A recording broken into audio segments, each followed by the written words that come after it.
लाख 46 मतदार जे आहेत मात्र पराभवाचा सामना करताना कशा पद्धतीने विश्लेषण निवडणुकीचा पहिल्यांदा आपण सोलापूर सर्वप्रथम मी सोलापूरच्या जनतेचे खूप धन्यवाद व्यक्त करतो। इतका मोठं मतदान या ठिकाणी आम्हाला केलं आहे आणि आम्ही पराभव मोठ्या मनाने स्वीकारलेला आहे। त्यामुळे येत्या काळामध्ये सोलापूरच्या जनतेशी जो ऋणानुबंध आहे इतक्या मोठ्या प्रमाणात मतदान या ठिकाणी मला केलेलं आहे। भारतीय जनता पार्टी महायुतीला केलं आहे। त्यामुळे आज कार्यकर्त्यांना भेटावं, संवाद साधावा म्हणून आम्ही आलो आहे। आम्ही भारतीय जनता पार्टीचे कार्यकर्ते या ठिकाणी पराभवातून खूप काही शिकत असतो। त्यामुळे आम्ही खूप काही चिंतन या विषयामध्ये करण्यापेक्षा कार्यकर्त्यांनी या निवडणुकीमध्ये जे काम केलं आहे त्या कामाचं कौतुक करण्यासाठी निवडणुकीमध्ये वाद आरोप प्रत्यारोप होत असतात। मात्र निवडणुकीच्या समोरच्या उमेदवार प्रयत्नशील असं म्हणतायत की दंग करण्याचे प्रयत्न आपल्या सगळ्यांचे होत आहेत। त्याला कशा पद्धतीने उत्तर देणार असे प्रयत्न होते। सगळ्यात महत्त्वाची गोष्ट आहे की पराभव हा पचवता आला पाहिजे, तसा विजयसुद्धा पचवता आला पाहिजे। त्यांना विजय पचवता येत नाही आहे। अहंकार आणि त्याच्यातून ज्या पद्धतीने वाचाळ बडबड सुरू आहे, मला असं वाटतं की सोलापूरकरांना त्या ठिकाणी विकास, इथल्या जनतेचे प्रश्न हे कधीही ते सोडवणार नाहीत। स्टंटबाजी करून सोलापूरच्या जनतेची दिशाभूल करतील।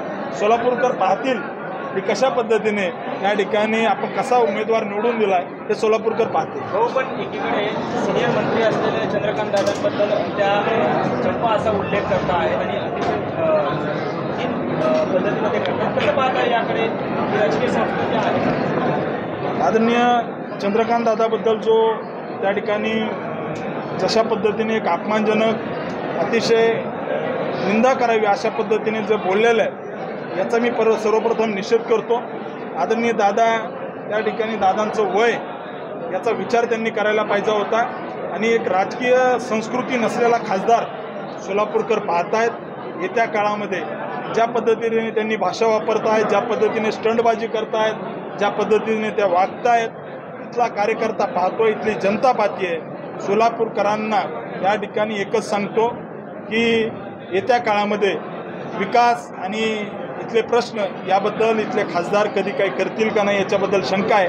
कारण फक्त स्टंटबाजी करणं हा यांचा त्या ठिकाणी खऱ्या अर्थानं स्वभाव आहे आणि सोलापूरकर ते अनुभवत आहे। शहरामध्येची निवडणूक आपण लढवावी अशी अनेक कार्यकर्त्यांची इच्छा त्यांनी सगळ्यांनी बोलून देखील दाखवलं। असे काही प्रयत्न होतील। भारतीय जनता पार्टीचा कार्यकर्ता आहे आणि भारतीय जनता पार्टीच्या कार्यकर्त्याला या ठिकाणी भेटायला आलो आहे। कार्यकर्त्याच्या भावना कार्यकर्ता बोलून दाखवत असतात।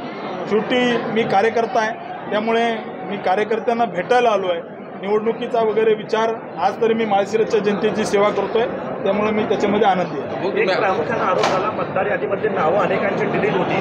विधानसभा अधिवेशन सुरू आहे, अधिवेशनामध्ये काही मुद्दा यासंदर्भात उपस्थित होईल का? अनेक जिल्ह्यामध्ये मुळात हे निवडणूक आयोगाचा विषय एक स्वायत्त संस्था आहे, त्यामुळे येत्या काळामध्ये त्याच्यावर आक्षेप घेणं, त्याच्यावरती काम करणं हे भविष्यामध्ये निवडणूक आयोग करेल।